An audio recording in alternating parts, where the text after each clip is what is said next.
15 degrees, you can see your breath.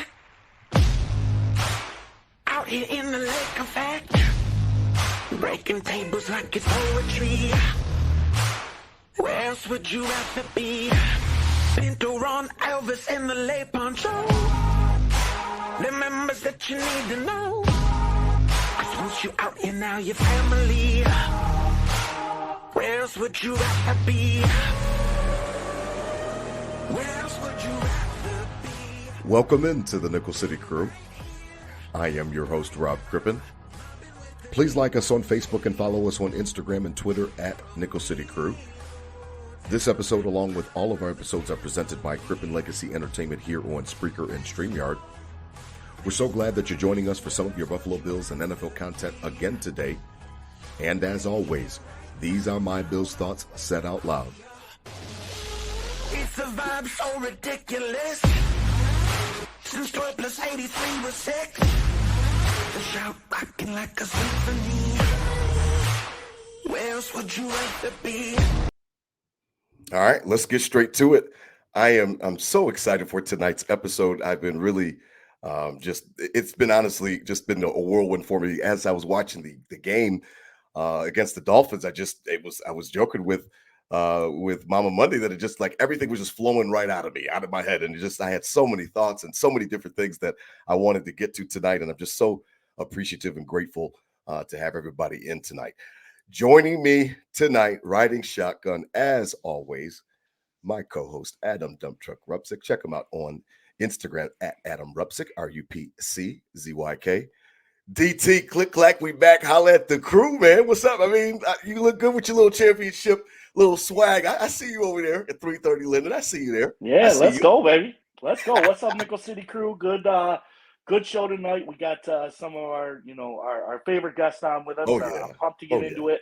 It's postseason, baby. It feels like it outside, and it's each day you can't take for granted now. So survive in advance to the realist. Even though we've been on this grind for a while, survive in advance to the realist. Let's go. Absolutely. I am so excited to have everybody on tonight, and you're absolutely right. We've been in that playoff mode, and I was discussing that with the editor-in-chief at BuffaloFAMBase, the lovely Miss Robyn Mundy. Please check her out on Instagram and Twitter at Robyn Mundy, WYO. That stands for Wyoming. You see her hat, go Pokes. Holla at the crew, Mama Mundy, our mama, the Nickel City Crew's mama. Holla at the crew. What's going on? Oh, I have missed you. I have missed you so much. What a season. Right, I'm listening to the music intro and I hear a vibe so ridiculous. Oh, Richland just hit it. He hit it. He killed it. You got to go back to the archives, Mama Mundy. We had him on after we picked him as our host for the actual opening, and he blessed us and let us use it as our intro, and he hit it. All the lyrics. Vibe so ridiculous. Song, oh, I love it. Does that not tell us of the whole season? You ain't lying about it. You ain't lying. 3 words. Vibe so ridiculous. I'm happy to be here. Thank you for inviting me. Absolutely. And finally, last but not least, joining us, the creative director at BuffaloFAMBase, my boy. I'll let a salute to the general, Mr. Justus General Radford. You check him out on Twitter and Instagram at JA17MVP. What's good, Justus? What's up, General? Salute. What's going on, man? I appreciate the love. I appreciate you having me on. As always, it's always a vibe anytime I get to hang out with you guys. And of course, Auntie Robyn is here. This couldn't get no better, man. I'm excited to be here, man. The Bills in the playoffs, 2 seed. Come on now. Come on. I mean, it's crazy because that's funny because it's funny. Tongue in cheek, I was just like, when I was writing my notes, I was like, well, never had a doubt. Just never had a doubt. It was smooth sailing, never had a doubt. And I know that I'm full of shit because at 6-6, I did not see this. Me and DT talked about it last week. And it's funny, DT, because we could joke around and say we knew it all along, but boy, when it was 6-6, it was looking bleak. And I couldn't even believe last week we had the opportunity to go ahead and win the division. And the fact that Miami let us catch up and left the door open for us. And boy, did we come right through it and break the door open last week down in South Beach, man. We'll get in and chop it up. But DT, you couldn't have wrote this up, man, any other way. I really cannot believe that we're sitting here 2 seed like General said. It's crazy to me. Resilience, baby. I mean, we come in the games we lost this year when we were in our darkest point at 6-6, and all those games we agreed, we didn't get beat. We beat ourselves in those, right? And we knew we were better than that, and we knew we just had to kind of push through and get it done. And the last 6 weeks of the year, it's exactly what they did. They came in strong, started swinging, and survive an advanced mentality, and they were the better team, and they got it done. It wasn't always pretty, but they found ways to win, and they showed resilience. And that's the makings of a good team. Stephon Diggs said it to Josh in that NFL film school. He said, this is where good teams show their good teams. Yes. And that's as we talked about the Chiefs for years with this. They win these close games, and that was my criticism of this team when they were 6-6, is a team like the Chiefs, they have 2 rings because they win these type of games, and the Bills have shown that the past month and a half. So let's keep it riding and keep it rolling. But the resilience, and I talked last week about what it means, the legacy of this. This is – if they go on to make a run and maybe even to the Super Bowl this year, this is the story they need. This is the legacy Josh Allen needed, to get over this hump, win this game, 4th straight division title. We're back in the driver's seat. We're back the favorite. We're back the team nobody wants to mess with. Yeah, absolutely. You ain't lying about that, Justus. It's funny because, one of my main notes was that, Josh Allen he's an experience. I mean, I'm gonna try to watch my cousin as much as I can. My mama, my real mama, Mama Mundy, my actual mother is watching. So I'm gonna try to a minimum tonight, try to keep it PG as possible, PG-13. Josh Allen is an experience general. I mean, it's crazy. Like watching him play, like it's wild, both good and bad. I had tweeted out how frustrating he is to watch when he was throwing those picks and different things like that. And then within the next half, you're just cheering and you're on the edge of your couch and you just can't believe what he's doing. I mean, that 3rd down run to get the 1st down, it's like what other quarterback in the league could do that? Not one. I don't know any of them. I mean, I'm talking about the actual physical action of running like that. Lamar Jackson is light. He's not trying to take on a linebacker and run through anybody. This boy, Josh Allen, man, general, he's something else, man. He's ridiculous. Oh yeah, he's absolutely ridiculous. And I actually challenged this whole he had a bad first half narrative thing. Okay. I understand the first interception. Look, you can judge him, you know what I mean? Like you can call it egregious. It was the worst thing in the world. He threw it blindly for sure, but these are professionals. Like he was expecting his wide receiver to do something. Clearly, he expected him to do something that he didn't do. So clearly they weren't on the same page. I don't think Josh Allen, a 6-year pro, just threw it blindly just for the heck of it. You know what I mean? Like, I'm pretty sure there was some logic there, right? So that one didn't go your way. Okay, cool. The second one was a punt. I mean, it was 4th down. Yeah. Like, no, that was another punt. It was. It's a good thing he caught it. Really, because instead of at the 45, you started at your own 20. Yeah.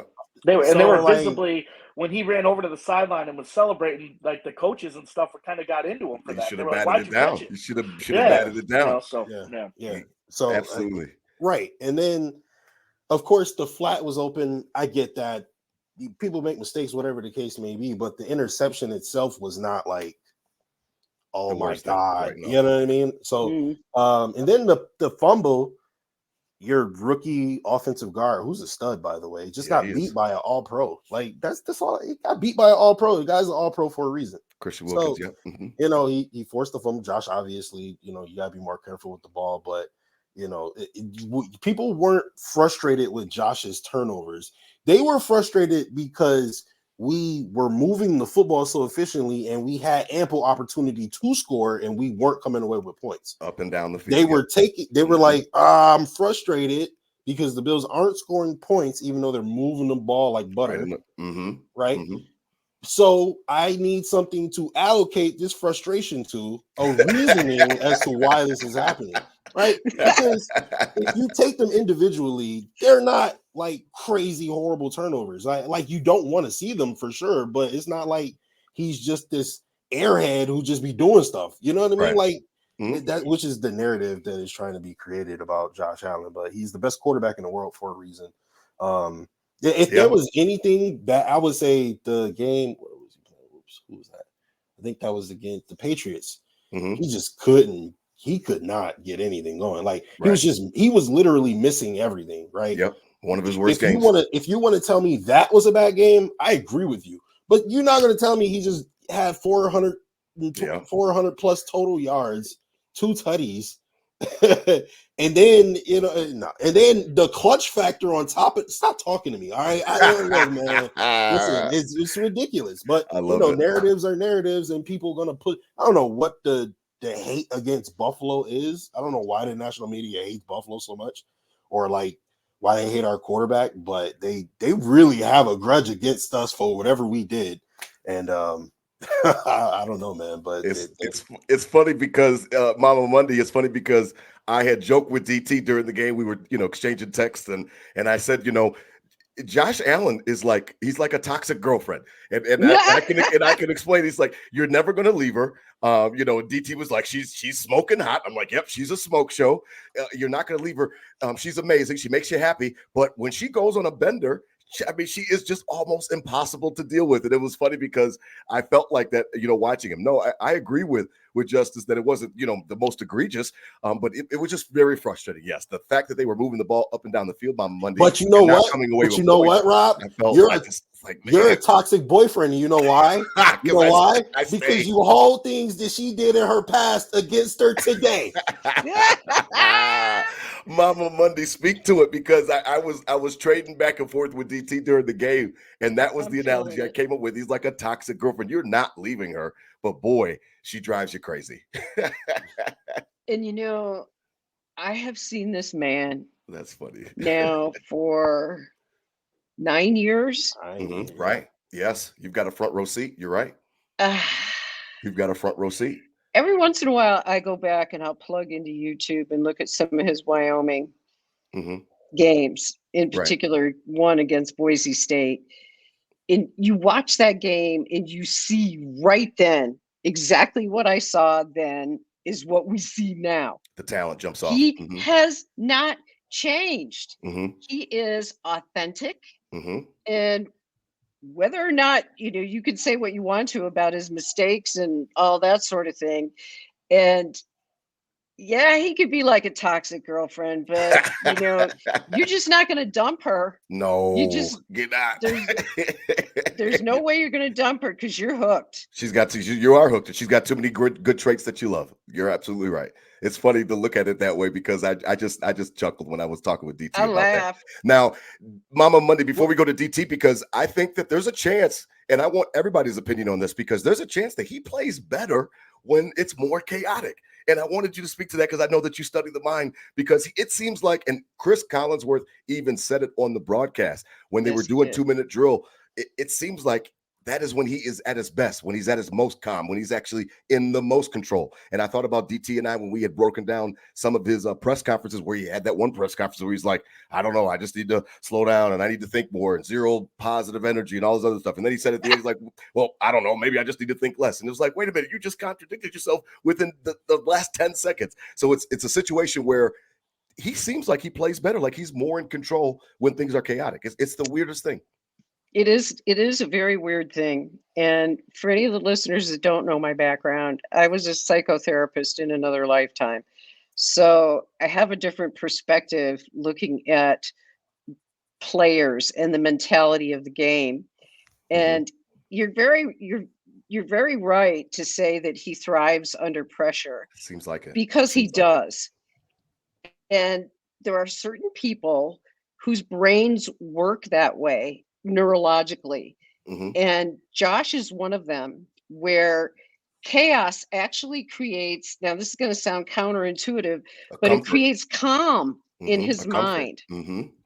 It creates a calmness in his mind because he's not thinking about, what am I going to do? He's in this chaotic situation where he just reacts instinctively. And there's no way that you can take that out of him. I don't care. It's imprinted in his DNA. Okay. And McDermott can cry and whine and yell and do whatever he wants to do with him, but he's not going to change. That is instinctively exactly who he is. And it's when there are people like this. They thrive in chaos, like the toxic girlfriend. If there's no drama going on, then they're not as happy. Good. And they need to feel that juice. Yeah, gotta get that juice, and that's where Josh is. However, the thing that he has to learn how to do a little bit better is we have to work still. He has sugar high Josh moments. He still has the sugar high on occasion, and he needs to rein himself in. And I think he's doing a better job of it, but every once in a while it kind of leaks out. He reverts. Absolutely. He does. But you can't stop loving him. No. You can't. You can't stop loving him. DT, it's funny because McDermott at halftime, that was the one time I've never seen. Number one, it's always coach speak. It's always, we got to get in there. We got to make some adjustments. Going to come out and it's always the same. It's blah, blah, blah. And it was funny because I saw emotion from him. He had to actually compose himself because he was getting ready to trash Josh. He was a little bit upset, DT, and he was mad with that last play with Josh Allen. Passed the ball to Ty Johnson, keeps the ball in play, and McD just said, quite plainly like that ball's got to be in the end zone or whatever the case may be. And like they caught him, but like he had to compose himself for a second. DT, he was mad. There was no hiding it. Your head coach was mad at that situation. He was not happy how that sequence went down. Well, the Stallion's going to buck sometimes, right, Rob? This is last year against the Dolphins in the regular season at home. The final play of the first half was that pass to James Cook in the back of the end zone. And McDermott, after on the way into the locker room on that one, was like, well, good thing he caught it. Good thing we got the touchdown. Oh, yeah. And that was the same exact thing. So, you're gonna get that. Josh thought he had him, and it was just a yard short. And Ty Johnson, a guy who doesn't have a ton of experience running seam routes down the presser to get into the end zone, which it was textbook targeting, by the way. That's why he's in concussion protocol.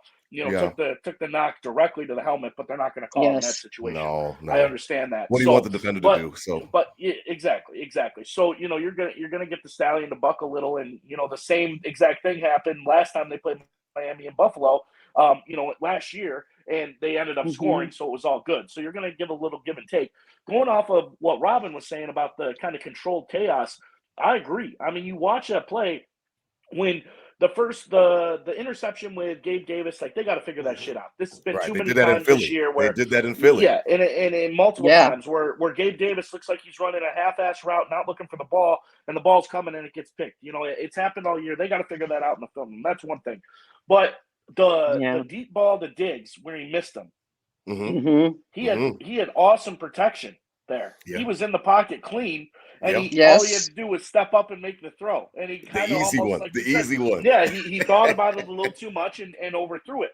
Now the second throw, deep ball to Diggs, he's got three guys pressure him in his face. He throws it off his back foot with a hand in his chest. That is crazy. I see Justus laughing. That is crazy. Puts it on the classic.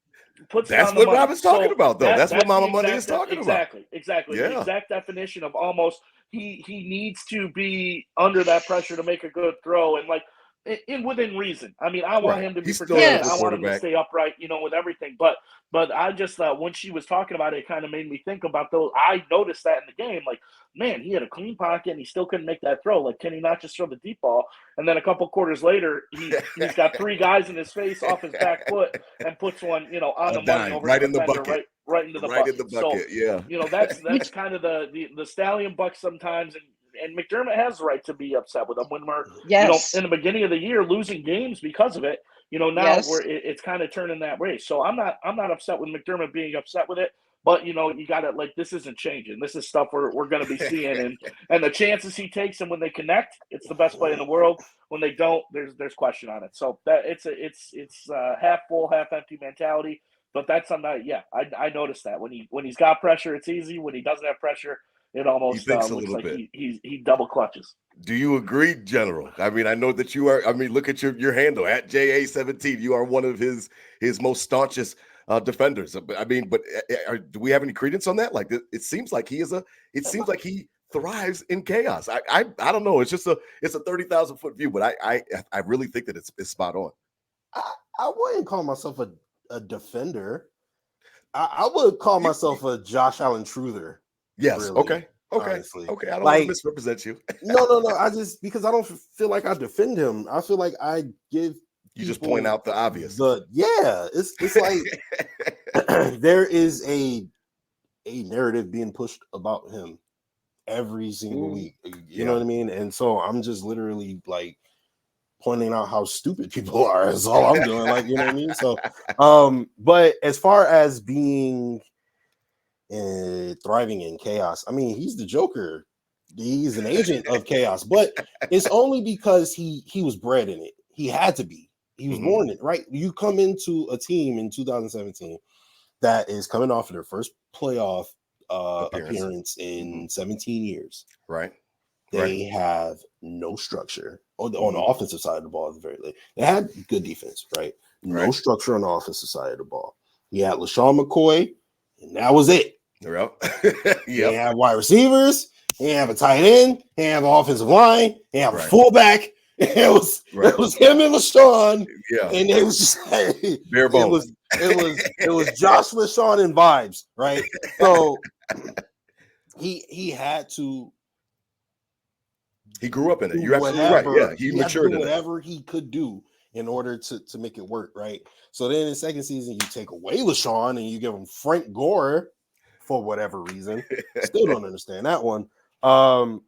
And then, you know, you got John Brown, Cole Beasley for the second and third seasons, and good, not great, to his own though. But yeah, you start to build more stability, right? Blah blah blah blah blah blah blah blah. And then you get Stephon Diggs in 2020. Now you're building more stability, blah blah blah, right? And then you get Stephon Diggs in that 2021 season. I feel like is where they were stable, right? Is where they had their first glimpse of stability. And I believe that was the 13 seconds game. Offense did everything they needed to do to win that game, right? I was mad at Dayball for those 3 run plays in a row he called. I think it was the second or third quarter or whatever, it was a valuable possession, and he kind of gave it away. But as far as the offense and Josh Allen was concerned, there was plenty of stability there, and he thrived in that as well. Okay. Now Dayball leaves, and we've seen what Ken Dorsey's offense looked like, right? So that first season, Josh is literally masking all the chaos. Yeah, he's masking chaos, and it doesn't look like chaos because he's an agent of it, and therefore he finds stability in chaos. Yes. So it looks stable to the natural human eye, but it's pandemonium all over the field. Yeah. You know what I mean? Like, guys are running, comebacks in the snow. Oh my God. Yeah. Don't get you started on that. Please don't get you started on that. This is why I've been critical of this offensive line for years now, and in this year they're playing better though. For the least amount of sacks in the NFL, and this is definitely one of their best years, I think, with Josh Allen. But this dude deodorizes a lot of bad protection all the time. There's dudes in his face all the time. I guess he does. I think that I know for a fact that DT is hard on this line, and I understand it, but I try to give it a little bit of a pass because I remember what a bad line was. I think Cybo, like you talked about, General, this is not a bad line. He has been very good, and in the pass protection, at least pass protection grades, they're grading out. The line we have right now is not a bad line. It's actually above average. Yeah, it's definitely the best he's had. Relative to the rest of the league, it's above average actually. Yeah. No, the stats are there. I'm not. This isn't a go at the line moment here. I'm just saying, going off your point of like chaos, like the line, he hasn't had a good line really ever, and then he makes it look presentable. Yeah, that's right. As opposed to any other quarterback in the NFL would be, taking sack after sack after sack. That's facts. He's the ultimate Old Spice. Imagine Joe Burrow with the Buffalo Bills. Yeah. Oh my God. We would win 6 games if Joe Burrow was our quarterback. Yeah, that's true. Now, as we transition, it's funny because everybody knows me. I'm on brand. I've got to stay on brand, and I'm one of Sean McDermott's biggest detractors. I have not been satisfied. I have not been fooled by the monikers. I have not been fooled by trusting the process and all these different type of things. And we've already gone through that. I would be inauthentic if I did not. On the flip side of that coin, just give this man his flowers in respects to the jobs that he did. Those 4th down calls, we have to talk about it, fellas, and Mama Monday. I mean, listen, that is what happened in those sequences on that last drive, General. Mama Monday was everything, and DT can attest to it. It's everything I've been asking for out of them as a coach. I don't care about the result, Yep. as much as I care about the process in respects to how you are thinking. And what I mean by 100%. that is that I wasn't mad at the end of that drive when he went for it on the second fourth down and they didn't get it. I wasn't mad. I thought it was a good decision. And then the players didn't execute the play. You can run across transit at 5 o'clock in the afternoon if you want to. Because you make it across the street does not make it a good idea. It just means that you just didn't get hit by a car that day. But that doesn't make it a good idea. And it goes on the flip side of that coin. So the flip side is that I want him to be aggressive. I want him to coach that way all of the time. That has been some of my biggest things about him throughout his entire tenure, is that in the big games, the big moments, I thought that he got small. I thought that he got a little bit shy and tentative in respects to being too risky and things like that. And I think that leads back to his defensive mindset and things like that. Mama Mundy, DT knows I'm not lying. I mean, this man went for it when the chips were down. Now, maybe a cynic could say, well, they knew they were going to the playoffs and this and that. No, that team was out there to go get that number 2 seed, just like Miami was. And that was a big, big drive. And he goes for 4th down on his own 34. I mean, if I would be inauthentic if I did not at least give this man a round of applause and give him his flowers, because that's what I've been wanting from him. Exude confidence into your team from every game, whether it's week 1, week 18, wild card, divisional, Super Bowl. I want you to coach like that all of the time. He did on Sunday night, Mama Mundy. I can't take it away from him. He did. He did. And I have a thought about that in terms of what may have led him to look within himself more, do more self-scouting. The article that came out about him by Ty Dunn, you know that article cut to his core. Oh yeah. You had to know. Had to know when you were watching him respond to that. You had to know that this was felt deeply by him. He viewed it as an attack on his character. He said it. He totally did. He said it. He meant what he said. And I think part of that process, though, when something like that happens, most people who are self-aware will look at themselves and say, okay, this is an opportunity for growth. This man's trying to take my ass down, my butt down. Yeah. And no, you're good. I don't know if my mom's still listening. Okay. Speak freely. Sorry, but she's used honestly, to it. This guy's trying to take me down. And I got to look at myself in the mirror, and maybe this is an opportunity for me to grow. Interesting. What you ask of your players all the time. Growth mindset. That's what I used to always get mad about. Are you learning? Exactly. Are you learning? Exactly. Are you learning? What can you learn from this? Mm-hmm. Because we all know, or at least we should, those of us that try to become better people as we go along in life, we learn from our tragedies. We learn from the challenges. When somebody puts our back up against a wall, we don't just blame everybody else. We look in the mirror. We take a good hard look and say, okay, how can I be better? What is it that this dude said that I need to pay attention to, that I can gain something from? Right. And I believe that was part of it, was being more of a risk taker, because that was big criticism of him all the way along. You know, that just like you said, in the big moments, he got small. Yes. And this moment, he did not get small, and he was rewarded for it. Yes. And I think that all of this is coming together in McDermott's mind and helping him propel himself past his own fears. Okay. I like that. I would so much rather have a coach that is willing to learn from his mistakes and somebody than that's say, stubborn. okay, let's just fire him and bring in a whole new crew. Right. No. Okay. Look at, let's look, we'll talk about it later, but let's look at Mike Tomlin. Yeah. He's been a very successful coach his entire career. One of the most. And that's in part because he had an ownership group, the Roonies, that supported him. They're not going to fire this dude. Okay. He's having a bad year. We're going to give you whatever you need to do to make it better. And his bad years, he still wasn't under 500. It's crazy. That's what's so amazing about him. That's what's so amazing about him. But again, you look at McDermott and this opportunity that he had when his butt was dragged across the mud. And I have to give him credit too, because it takes somebody with a lot of character and willingness to go in and look at yourself and say, okay, this is what I need to do to be better. I need to be better. I like that. I like that's that. That's what I got. That's a great correlation. DT, we had talked about it a bunch of times. So, speak to it, because, I've been on his ass like since forever. I mean, and what's the main criticism been on that from both of us? It's been really from everyone. It's been almost, don't be too stubborn. Don't be too much of a, of a hard nose and hard ass to not, see change and see it. So maybe he isn't self-aware, but in this case, if you put a mirror up in front of him, he wasn't afraid to look. Right.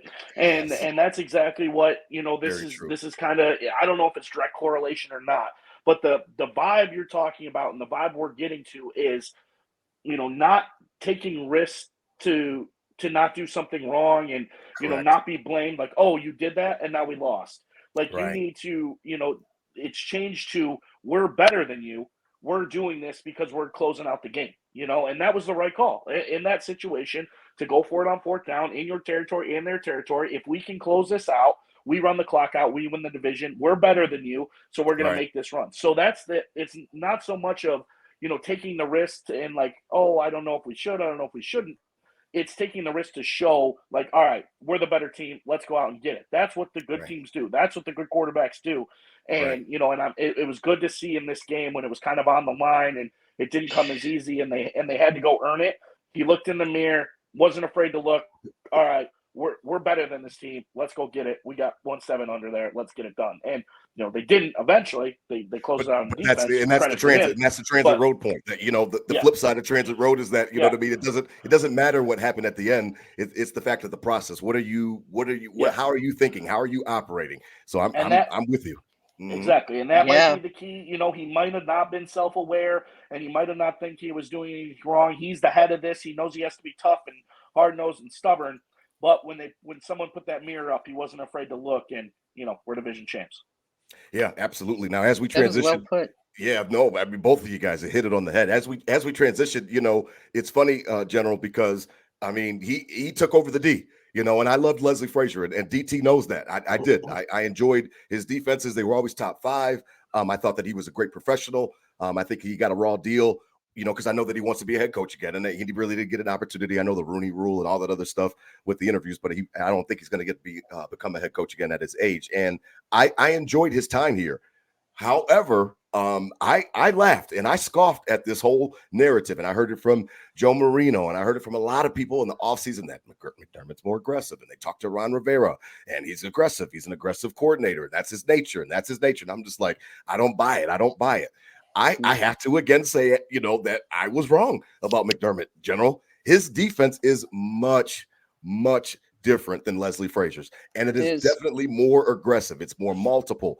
There's definitely more schematical schemes that he's throwing at these quarterbacks, and it's actually week to week. I mean, I remember the Palms coverage on the first Miami game that DT and I broke down when Romo was talking about the Palms coverage and what does that mean and how is he trying to affect Tua, because Tua is such a rhythm-based thrower in that McDaniel system. And General, I mean, his defense has had all of the excuses that you could put out there with the injuries, all of the reasons why they shouldn't be good. I think they are, top 5 DVOA.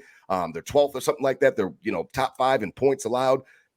I mean, I'm not, this is not a McDermott, thank you show, but I at least have to be on brand. If I'm going to ride his ass and stay on him, then I've got to at least let him know, and let it be known that, he's changed. Like his defense is not like Leslie Frazier's, man. I got to give it to him. I really do. Well, I agree with you. Definitely more exotic, definitely more blitzing. There's just different things going on each week, and I've enjoyed it. That, to be honest, he's had every excuse with the injuries not to have a good defense, and he's got a great one. What do you think, General? I do agree that you definitely get a lot more pressure. I will say that if Leslie Frazier, Leslie Frazier did not have a bad defense by any That's stretch top of the five, man. imagination. Top five. Top five Every year. Top Every five year. is kind of underselling it a little bit. He was number one defense, top three defense. You know what I mean? Like Leslie Every Frazier year. did the damn thing, right? Yeah. I will say that if Leslie approach. Frazier had this particular defensive line, it would have looked a lot different. Okay. Mhm. In a we positive know- way or That's fair. negative? We know that positive. Okay. We know that Oh, okay. Leslie Frazier liked to get home with 4. If Mhm. you got Gregory Rousseau right now in his prime, AJ Epinesa who's balling out of control, Leonard Floyd who's balling out of control, Ed Oliver, Poona Ford, DeQuan Jones, you put Day-Day. those guys in rotation in Leslie Frazier's defense, you're gonna get a defense that's, I won't say that's just as good as this one because I do think McDermott has made the defense better. I think slightly so. better. That's what I'm trying to get to. I think but, he has. But Yeah, I do. it's the I same will say D-line. that Leslie Frazier. No. DeQuan Jones is a huge piece on this. He was line. there last year. Ed He was there last year. Ed Oliver. He was here last year. Well, when I say huge piece, I mean like the way that they're playing this year. Ed Oliver is playing like an all-pro. Wasn't playing like an all-pro last year. He was good. Okay. Wasn't all-pro. DeQuan Jones, previous to his injury, was literally playing like an all-pro, and that's not an exaggeration. And he did Sunday night too. He blew everything up, but keep going. So that's what I mean. Leonard Floyd had almost 10 sacks this year. AJ Epinesa, like these guys have been playing really, really, really good this year. And I think if they were to play that way under Leslie, which I mean, I guess you could argue that McDermott brought the best out of him. So I guess that's something for McDermott. But just to touch on his head coaching real quick. Okay. I really love what was said about him needing to have that growth mindset himself. Right? Because Sean McDermott, if I have a bad team and I need that team to become a good team, there is not another coach in NFL history I want over Sean McDermott. He is great. He is great at being good. He is great at being good. Okay. But what we need from Sean McDermott is to learn how to be good at being great. Yeah. Okay. He needs to learn when you're in the playoffs, and I'm apart from, the second most prolific scorer in NFL history because he's not Josh Allen. He's Patrick Mahomes. He's not Josh Allen. He's not the most prolific scorer in NFL history. He's the second most prolific scorer in NFL history relative to the time he's played, of course, in Patrick Mahomes. When you're across from him, bro, don't punt the ball on 4th and 2. What are you doing? Right. Yeah. So he needs to learn how to be good at being great. And I think Miami was the first step towards that, right? Because Robin's right. Really, for this whole time, I've been like, he proved it. Why he does proved he it to not himself. coach like he have the top 3 quarterback? Even if you don't think Josh Allen is the best quarterback in the world, why you not says it all the time. Think at least he's a top 3 quarterback? Why you not coaching like you have a top 3 quarterback? DT says it all the time. What could give you more confidence than 17? Watching John, bro, if 17 makes a wild, spectacular play on 4th and 2, and the whole stadium is rocking now, do you know how much of a momentum swing that is, bro? Like, thank you. That's what was my problem with the Cincinnati game. The Cincinnati game could have been a close game at halftime, but he punted the ball away. And then all of a sudden, instead of making it a 14-7 game, we're going down at halftime, down 14 or whatever the case may be. And there's you're sucking juice. Same way with in the AFC championship game. We weren't ready for that moment at that time, but we didn't know it. We were just at that game, and then you're kicking field goals against Mahomes like you. And then they ask him after the game, what were you trying to do with the field goals, coach? He says, I wanted to give my guys some juice. What would have been better than juice than 6 points? Like, it doesn't make any sense. He was taking the juice away. And we've talked about this a bunch, right? Don't be okay with being okay. And, organizationally, from Pagula down, don't be okay with being okay. What I've, focused on watching McDermott's defense, obviously a lot closer this year being, we talked about it, nowhere to hide. Like, we wanted to be critical. I'm not hoping for demise, but we were definitely closely watching to see where he'd be. We're the Sharks circling. And what I've gathered the whole 18 week season, kind of what I've gathered is, he's a good poker player, right? He's a way where in the beginning he lets the game settle in. He kind of waits to see your hand, and then he plays your hand. It doesn't, if you're coming out with pocket kings, he's not trying to go get pocket aces on you. He's trying, all right, I got, Matt Milano's out. Tre'Davious White is out. I don't have Mhm. pocket kings. I can go out and get 555s though, and 555s beats your pocket kings. And Right. you know, let me settle in, show you your hand, and then we make adjustments and clamp down. And that seems to be when they are in Mhm. control of games. That's the game script, and that's what's worked best. You know, for these big wins down the stretch, especially, that's kind of how it's been. In this first quarter, it was like, oh, here we go, another back and forth. It's going to be a shootout again, just like that week 4 game at home in Buffalo when it was back forth, then you kind of make the adjustments, clamp it down. The adjustment on that misdirection run we've been talking about with Big Ben this Mhm. week was, you know, Mhm. incredible to Yeah. do, and teams They were can't ripping do this that, up you first know. half. They were And ripping this up. and the way they're all right, we don't have another ace to combat this ace. Like, this is the fastest back in the league doing this. We Right. don't have an ace to combat this, Mhm. so we need, you know, to have 666s over here to beat them on the river.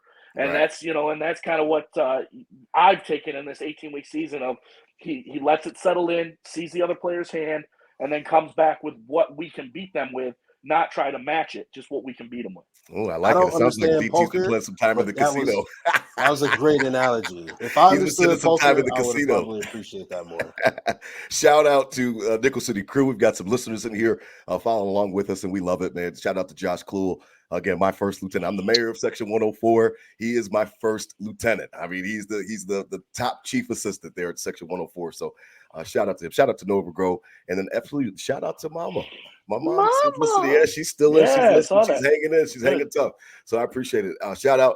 Mr. Lasagna says AFC East champs. That's a 4-peat. I mean, that's a 4-peat. So I like it a lot. Now, as we transition, this is probably the part that I really wanted to get into before we talk about the Steelers real quickly. But I mean, as it's all going to wrap into it, you know, Bills again, 1:00 on Sunday will play the Steelers wild card. They call it Super Wild Card Weekend now.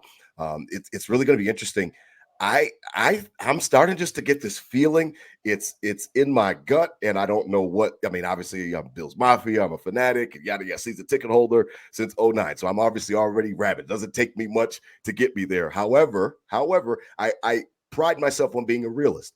I swear you, everybody. I mean, General, Mama Mundy, DT already knows. I swear this could be like our best shot if you take a look at the landscape. I bet, you know, you guys know I listen to WGR all the time, and they've been talking about it as well. But this landscape, if you take a look before the playoffs start, I really like our shot. I really do. We played Pittsburgh, and then Baltimore sitting there waiting. So Baltimore, I guess, is apparently the class of the conference, and everybody's afraid of them. And I understand. Okay, no problem.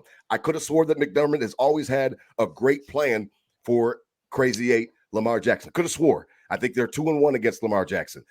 Now, I don't know, you know, and I know General's getting ready to chip in, and maybe you guys can correct me, but beat Pittsburgh, then you host Kansas City, most likely, because Kansas City should take care of Miami. Miami's just ravaged by injuries right now, and I think it's going to be like -10 degrees or something crazy like that in Missouri on Saturday night. So I have no idea how they're A going heat to wave. mitigate that. Yeah, I don't know how they're going to mitigate that. And then even if Miami somehow pulls off the upset and goes and takes care of business, then we're hosting Cleveland or Houston. And I understand, you know, CJ Stroud, great quarterback, and he seems to be up and coming and stuff like that. And Joe Flacco's got a great story, and 9 years between playoff starts and yada yada yada. But if you're telling me right now that it's all the chips are on Baltimore, and I'm supposed to be afraid of them, I just look at the landscape and I just feel like a trip to Baltimore is just I mean, call me crazy. What have I always said, DT? I don't care about the Super Bowl. Get to the bowl. I will let the chips fall. I'll go to the barbershop, General, and if they want to make jokes, they make jokes now. So, boy, I love losing Super Bowls. That's the joke, right? And in the 0-4, no problem. What do I always combat everybody with? It'll never be done again. You can't disrespect the 90s Bills. That's the reason I'm the fan that I am now, because I was born with them. I grew up with them. So you can't ever disrespect me on that. So what? The worst is that they go to 0-5? So that's what I have to deal with. I will let the chips fall on Super Bowl Sunday. I just want to represent the conference in the Super Bowl. I really think we got a good shot, y'all. Speak to it, DT. I think we got a shot. Well, we'll go around the table. Since we were 6-6, we're sitting in this restaurant like, damn, this is going to be an expensive dinner. This is going to be an expensive ass dinner. Like, thinking about the things you're going to have to cut out next week. You got it a little over your head. You got that nice bottle of wine. This is going to be expensive. then the bill comes and it's like, what are we at Applebee's here? We got half off apps. You know, we sneak into the 2 seed and have one of the easiest roads. Kind of all apps. Just we were so focused on, you know, just getting in and oh my gosh, what would happen if we missed? What a waste that would be.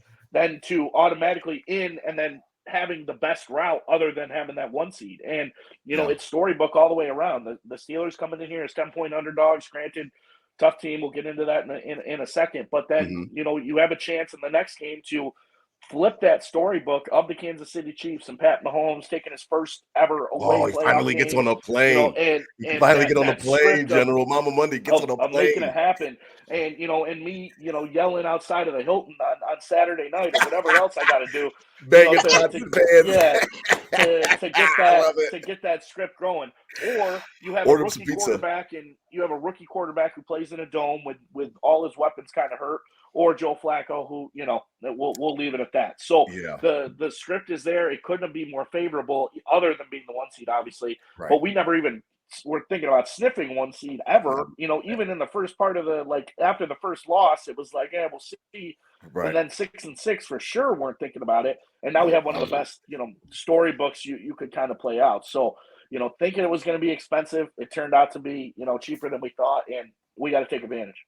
Mama Monday will go around the table on this playoff preview. I mean, am I crazy? I mean, I know that Justus got some things he wants to say, but I look around and I'm just like, man, I don't know. I mean, I respect Baltimore. Lamar Jackson, your league MVP for the 2023 season. He should be. He deserves it. However, I'm a little bit worried about him because their defense is ferocious. However, I just trust Josh Allen, and I don't know. I mean, I think we stack up. Like, I don't. If that is the only thing I'm supposed to be scared of, I don't know. This looks pretty good, Mama Monday. It looks pretty good. It's looking brighter when you went from 11 to 2. That was like gave me a case of vertigo. But here's the deal. You're right. The pathway is there. Sure. Everything is in front of them. Everything, all the stars in the sky are aligning for them to be able to do whatever they want to do, and they can beat on any given Sunday, whatever. They could beat any team in this league. I'm not afraid of the Ravens. No, I'm not even afraid of the San Francisco 49ers. Oh, well, and I know I'm not afraid. Don't put the cart before the horse. I just want to get to the Super Bowl. I want to get there. We can break that down later. But I think in the conference, it looks good, General. I mean, it looks good. General, talk to me. You're the one that gave me the confidence to not really respect Baltimore as much as I was. I was giving them too much respect. And you had to check me on the last time that you were on the show a couple episodes ago. Talk to them. Talk to the crew. What's up? Does this not look like this looks just as good as it did for Kansas City, right? I mean, 13 seconds, we were right there. And what was the scenario? The scenario was coming back home. If we take care of 13 seconds, we come back home and we host the Bengals. We didn't know what the Bengals were at that point in time. That was Joe Burrow's first time in a playoff run. I mean, every Bills fan wants to tell you that we would have gone to the Super Bowl. And then obviously the loss last year, some of us have kind of retreated on that take. But look around the conference, man. What's up? This is a good field. Yeah, I mean, I even when we were 6-6, I thought that we had a chance at the 1 seed. I'm gonna be real with you, man. I never playoffs, man. I understand that. The reason I never really gave up is just because, like, you see what this team is capable of. And they're right. And you see the only way they can lose is if they beat themselves. It's like they're so much better than everybody else. They literally have to shoot themselves in the foot in order to lose games. And it's like you look at the losses. You lose 2 divisional games to bums, right? The Patriots and the Jets, bums. Right. You should never lose those games. Right. You should never lose to the Broncos, right? No, that's 3. No. You should not have lost to the Eagles. You really should have won that game. That's 4. Who were the other 2? We lost to Jacksonville in London. Oh, yeah, we did. We shouldn't have lost that game, but that one is understandable. And then there was another one.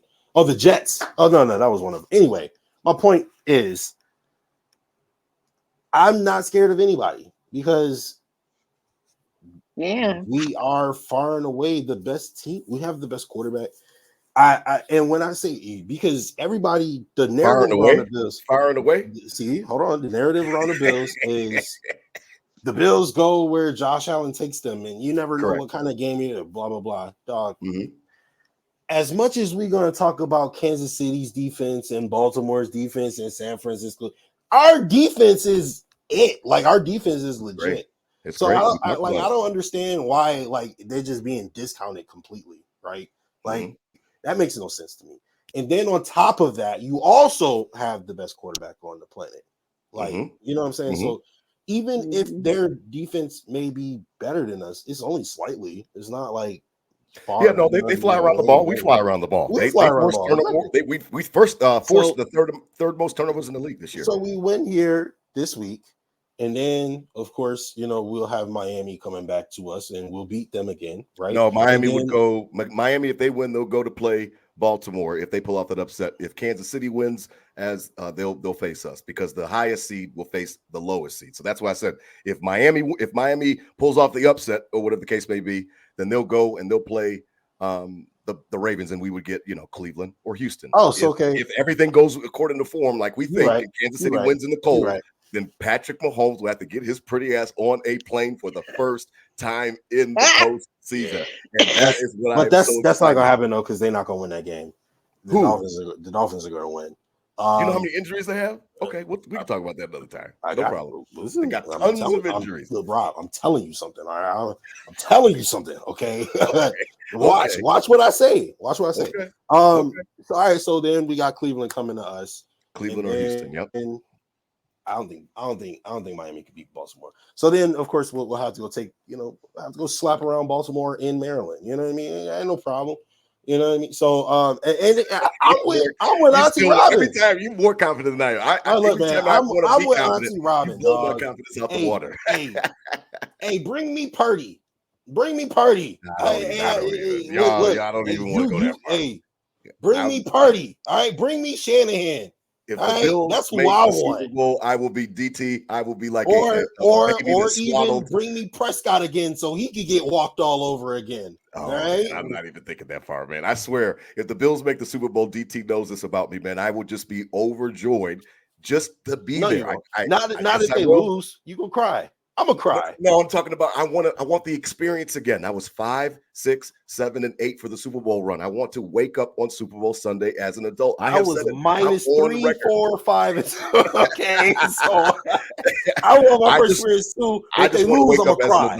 Yeah, I mean, of course we'll all be hurt if we go to 0-5 in the Super Bowl and lose. Like, of course we'd all be hurt, but I just want the opportunity to wake up that morning and know that my team is one of the last 2 remaining, that this is it. At 6:30, there's going to be a game, the biggest game of the year, and there's going to be a halftime show. And whoever's the halftime show, and I think it's Usher this year. I just want to wake up and know that we are playing in the biggest game and that we earned it. And I haven't been able to have that feeling since I was a kid. I got to challenge that, Rob, because you know what I think? I think it's just like if you got your first million, right? You're going to be like, oh, man, this million is great. I'm super comfortable. Oh, but he got 2 million. Oh, no, not with the Bills. Not with the Bills. DT knows I'm not lying. DT, I'm on brand, man. I just want to get if the Bills make the Super Bowl, you good. I'll let the chips fall, man. You either win it or you lose it. There's no ties. Listen, I'm not saying I won't be appreciative of a Super Bowl berth, but I want them to win that, John, man. Of course I want them to win it, but I'm not going to I won't stress myself out about it. I won't be leading up to it talking about, man, if we lose and this and that. I'll be so happy. Mess. Oh my God. Work to do. Work to do. Listen to you, DT. DT, it's funny because I look at the Steelers team as we begin to wrap up here a little bit tonight, and I appreciate everybody that's been listening in and your guys, obviously your time tonight for all of you. The Steelers, how can they beat us? We'll go around on that one because I don't there's been something that's been on my chest that I want to get off my chest, and I want Mama Mundy to talk about it as well because she says that it's getting ready to be minus 30 pretty soon out there in Wyoming, and she's got to get ready to get bundled up, make sure the propane tank is full with her and her husband out there, and it's crazy because I don't understand, and I want this. You guys can all kick this around. I don't understand, and I'm still struggling with it because I hear Bills Mafia talk about it all the time in a glorifying way. I don't understand why we embrace this weather, this crappy weather so much in respects to the football team. I'm not talking about being from West. I'm from Western New York. I grew up in it, and I would never move back. I love Charlotte. I love the softer winters and the warmer winters. I would never move back, but I miss my Bills and the food and my family. However, it seems like Western New Yorkers embrace it in a way that they think that it's an advantage for us when they often forget that the weather, when it's 30-mile-an-hour gust or 25-mile-an-hour gust like it's predicted to be on Sunday, it is an equalizer. I tweeted it out today. It's an equalizer for the crappy teams. So if I'm the Steelers and I have pristine conditions that the Bills played in the dome, and I know that ship sailed, we're not getting a dome, and that we're going to have a canopy, and they say the canopy is going to be 65% covered, no problem. So that should be great whenever the new stadium comes. That does not help us Sunday. These gusts and these kind of conditions does not help the team. We have a fast team. And we have a quarterback that can sling it. Yes, just because Josh Allen can throw the ball through a country mile does not mean that I want him to have to go through blistering wind. It doesn't make any sense to me. That New England Patriots game that they call that the hurricane game or whatever, when Bill Belichick beats us, they threw 3 times. Mac Jones threw 3 times. We should have not lost the game, but we did lose. You know why we lost the game? Was because the weather made it even. The two teams were not equal, and the weather brought the Patriots closer to us. It seems to be some mystifying glorification that Bills Mafia, this is Buffalo, and this is hard for them, and they always harken back to Marv Levy, and when it's too hard for them, it's just right for us. I understand it, and it sounds cute. However, if we looked at it practically, again, I'm a practical Bills fan. The weather does not help us any more than it would be if we were in a dome. And it seems like Bills Mafia loves to talk about the weather. And I'm like, completely agree. I don't want it to be 30 miles an hour gusts. That doesn't help our passing game.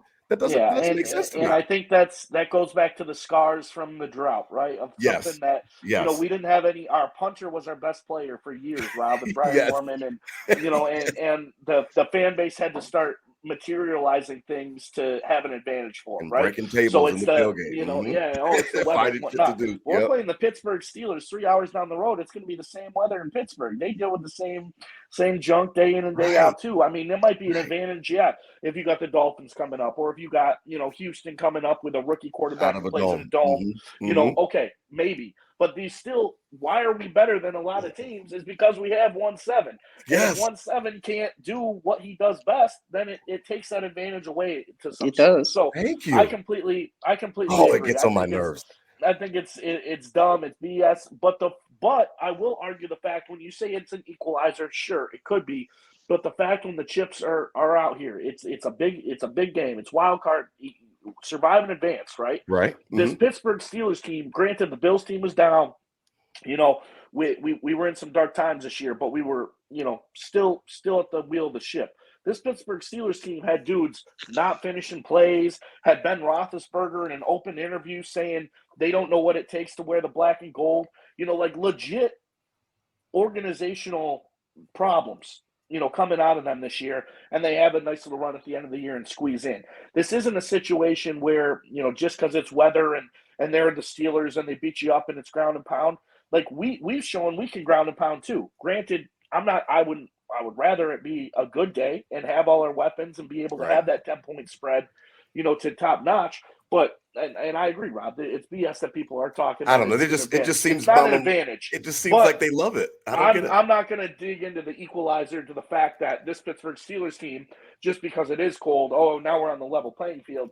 They were dealing with the same stuff we were, even worse, and they don't have 1-7 in the boys behind them. So I get what you're saying. I agree to that, but I'm not saying it's an equalizer this week. I just don't want it to show up and rear its ugly head, Mama Monday, where it's a situation where this team has no business being with us and Josh can't throw the ball effectively or something like that, and it brings them closer. That's all. The margin of error comes down in bad weather games. That's all I'm trying to say. I think that's legit. It is an equalizer, but I also think the one thing regarding the Steelers game in particular, the loss of TJ Watt. Huge. I thought about it when he went down in that game against Baltimore. Yep, that's a huge loss. Mm-hmm. And that is where we have to take advantage. Mm-hmm. And absolutely, I think what we haven't talked about, one of the things that makes this defense so great is the fact that we have depth. I mean, we get I thought, honestly, when Matt Milano went down, It was bad news. I was like, I don't know what this defense can do. Right. Mm-hmm. And I'm on the list of apologizers for Terrell Bernard. Yep. Because that dude can ball.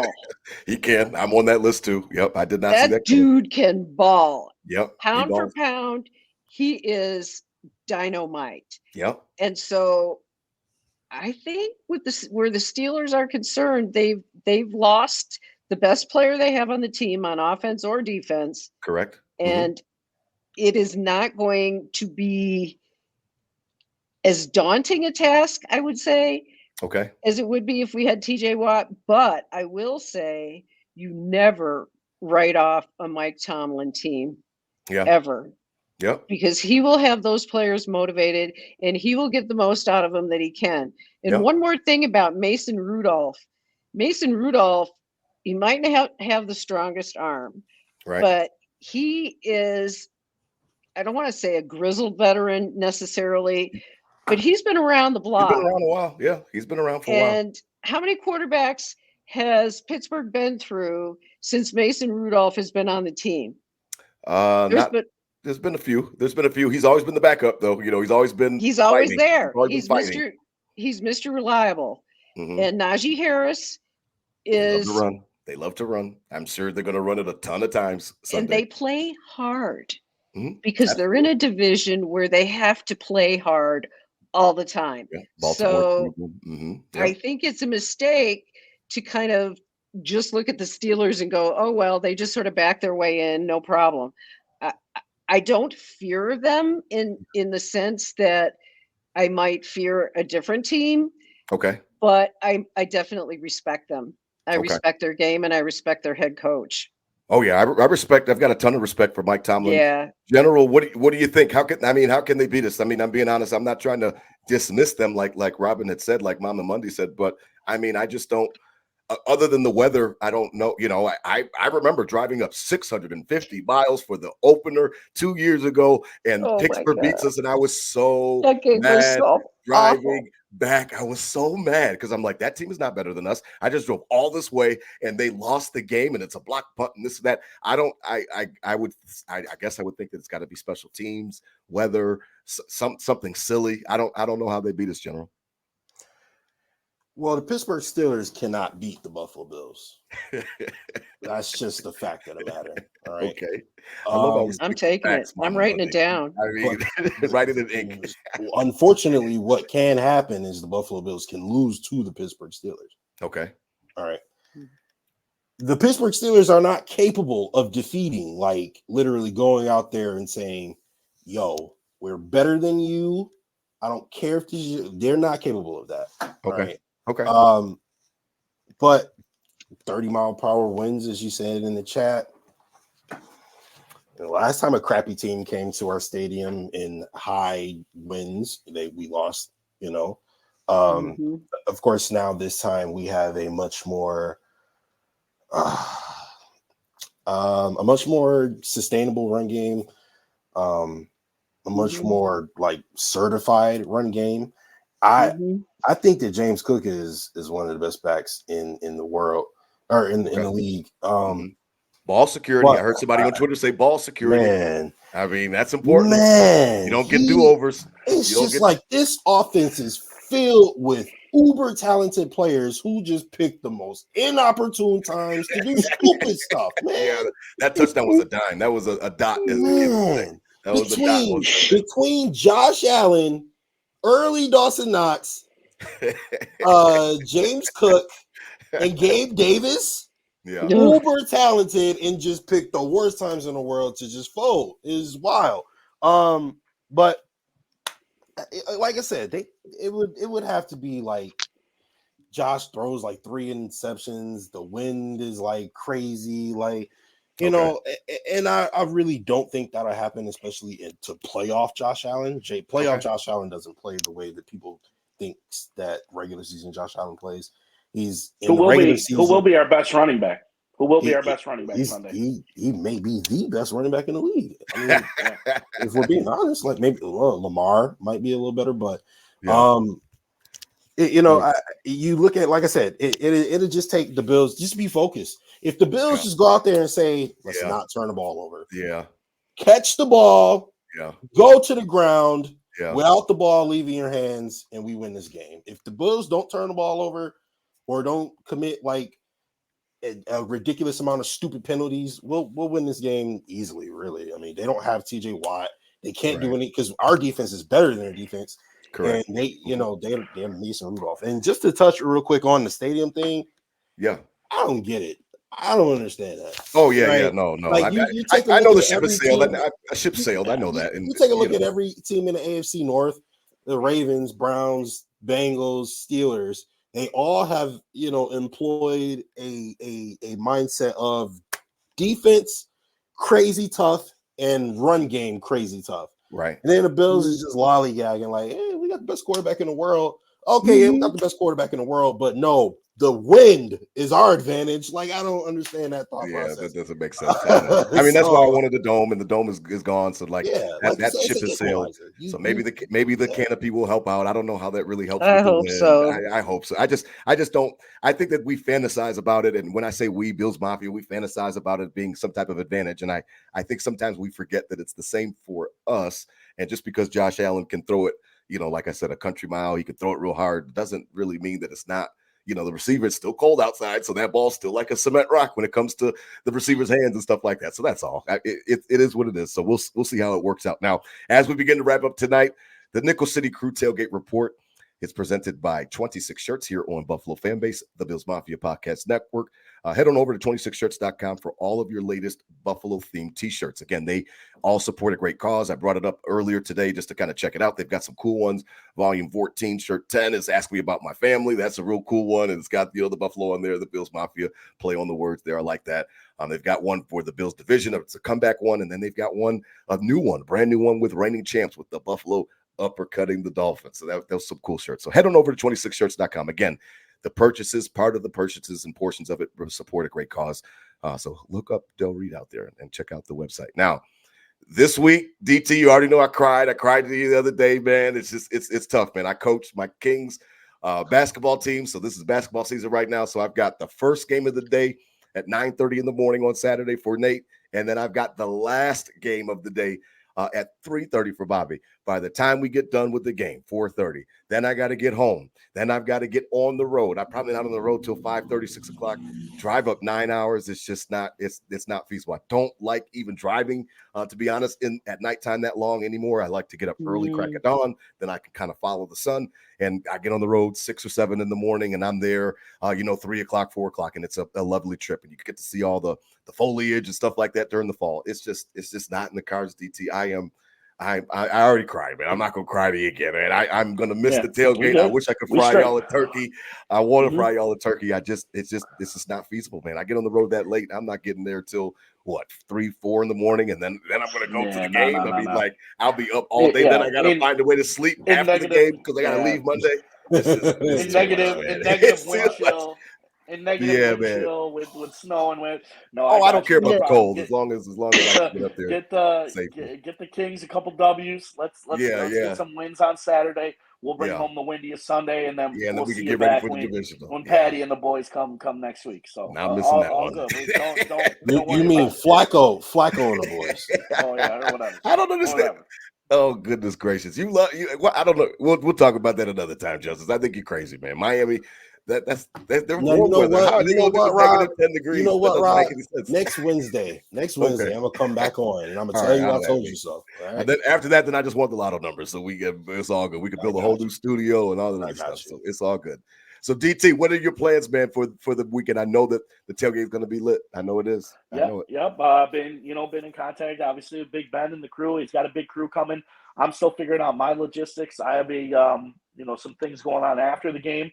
I kind of gotta play my cards correctly of which I to not burn at both ends, but we'll see what happens. It's the playoffs and it's in my backyard. We probably got to figure out a way to make it happen. But been in contact, nothing stone yet. But obviously, I talked to Seth the other day. I talked to Seth earlier today. I know he's coming up in the normal spot. It's been a year where everyone's busy. The with all the night games and whatnot, it's been tough. It hasn't been a normal, week after week after week at 1 o'clock where we're at the tailgate all together. We've had some good ones together, so let's, kudos to that. And everything in the middle, but it's a business trip. We got to go in and take care of business. We'll see how it goes, and it's going to be cold and windy out there, but 'tis the season.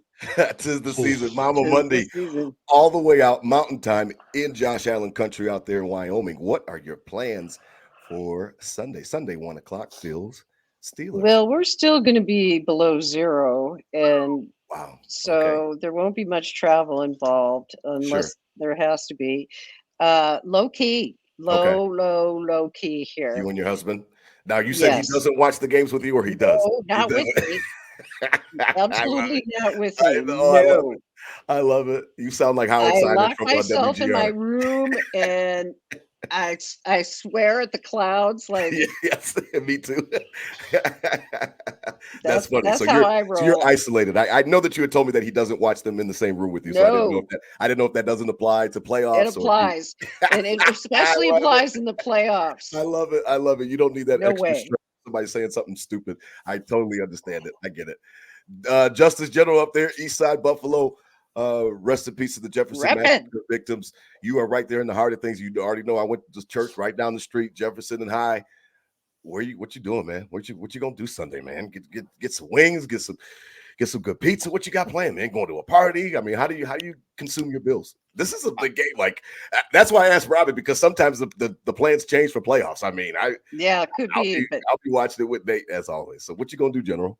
Yeah, I actually moved more toward the Cheektowaga area. So there you go. I ain't in our heart no more, but it's all good. I am in a tailgate this week.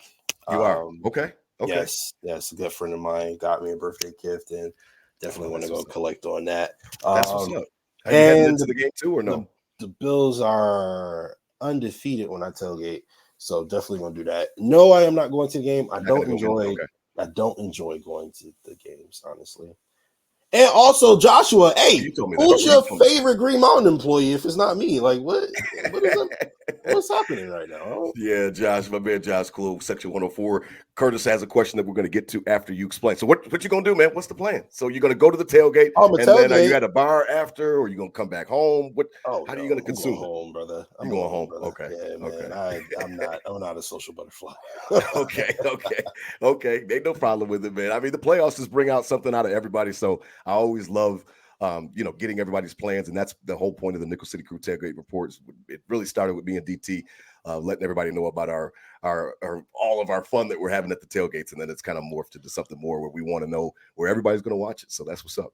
Real quick, I'm not telling you how to run your show. I'm just saying Curtis has a pretty decent question. That's why I said we're about to bring it up. Oh yeah, Curtis. Okay. Yeah, I said we're going to bring it up after I heard after I heard what your plans were. Curtis asked us, did Lenny have a good enough showing last week to enter the rotation? Playoff Lenny, anybody? So, I mean, now he was in the rotation, Curtis, last week. He only had, only had a couple carries, to be honest.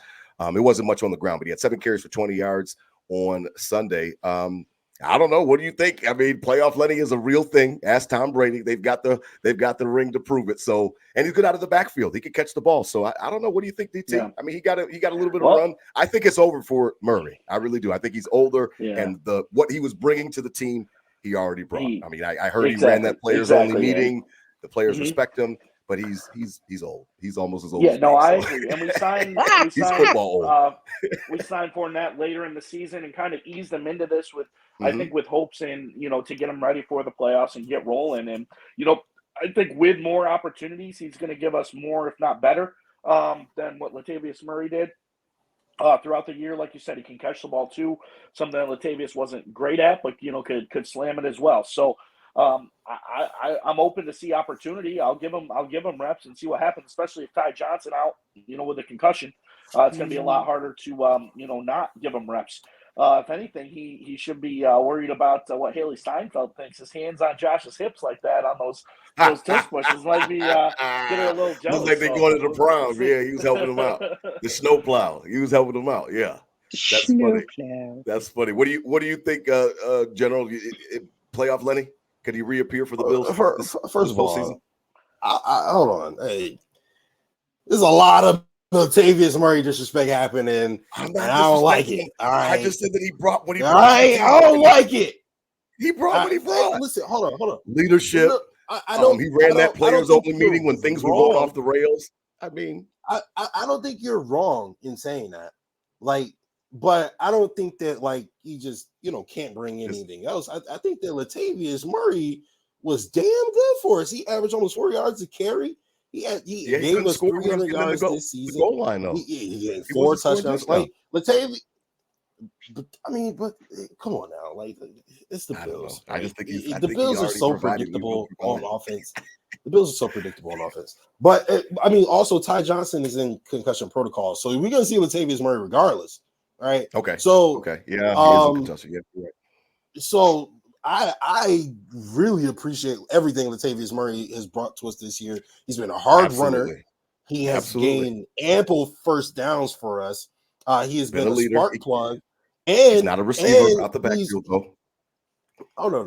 I'm not expecting that from him. But I don't want him coming out the backfield when I got James. Right, but I'm saying a lot of times they would be lined up with him on the outside, and it's kind of telegraphing what we're going to be doing, because if he's in the game, then we know that he's not throwing. So it was kind of okay. My overall point. No, I'm just saying he was a hard runner for us, and I feel like he even boosted James Cook's confidence. Okay. Right. Yeah. No. Because you saw Latavius Murray break a run, and then you saw James Cook break a bigger run. But it was like only in that sequence until the Dallas game. It's like you didn't see James Cook really break off until Latavius Murray like opened the hole and like made them successful. Had a nice run. Yeah. A little bit of friendly competition. To answer the question, he looked good to me. I like Latavius Murray. He looked good to me. He didn't look like he was running as hard as Latavius or as like fluid as Latavius Murray was. We're talking about Lenny, in the season. It looked a little tight. Hips wasn't like swinging or anything like that, but he's got fresh legs. Fresh legs. He only had a couple carries. So I would like to see playoff Lenny come out. He looked fine. He looked playing fine. So and James Cook didn't even have a good game this last game. So clearly the run wasn't necessarily there. I think that he'll be a good addition to the team. I think Latavius, Lenny, and James Cook look so good. You probably don't see Ty Johnson for the rest of this season. Through February, obviously. I think they roll with those three. I think they roll with Murray, Cook, and Fournette up until the Super Bowl when they play in it and win it. But yeah, I like playoff Lenny. I think that he gonna get another ring this year. DT, are you still here? We got a question from Christopher.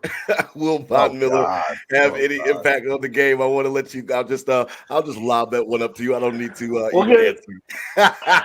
Okay, Mama Money. What do you think? Mama Money? Yes, ladies first. ladies first. Oh my! Goodness. I haven't heard that in a long time. Oh, will Von Miller have any impact on the game? Ask Christopher. Thanks for listening. Leonard Fournette, yes. Von Miller. Have you looked at his thighs?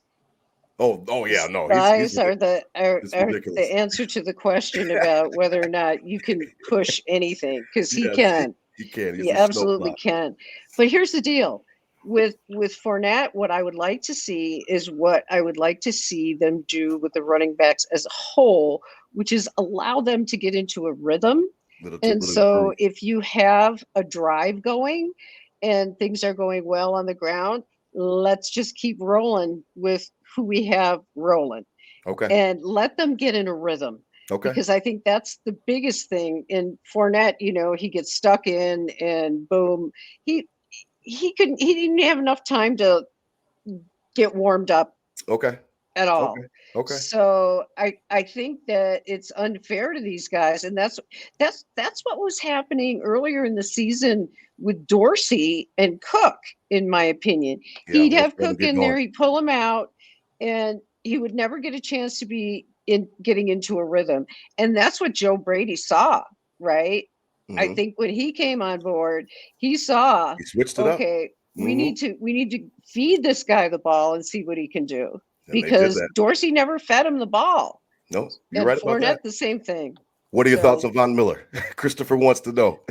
Oh, well, I'll just go first. Will he have any impact on the game? Probably not. And I don't know that he may even be inactive. It's possible. No, they won't do that for the playoffs. They won't do that for the playoffs. But I'm sorry, Mama Money. I can't stop laughing because me and DT have already talked about this, and you've heard it on other episodes. I don't, DT, man, take it, man. I don't know what to say anymore, man. I don't know what to say she's anymore. right. She's right. Probably not. I mean, unless it's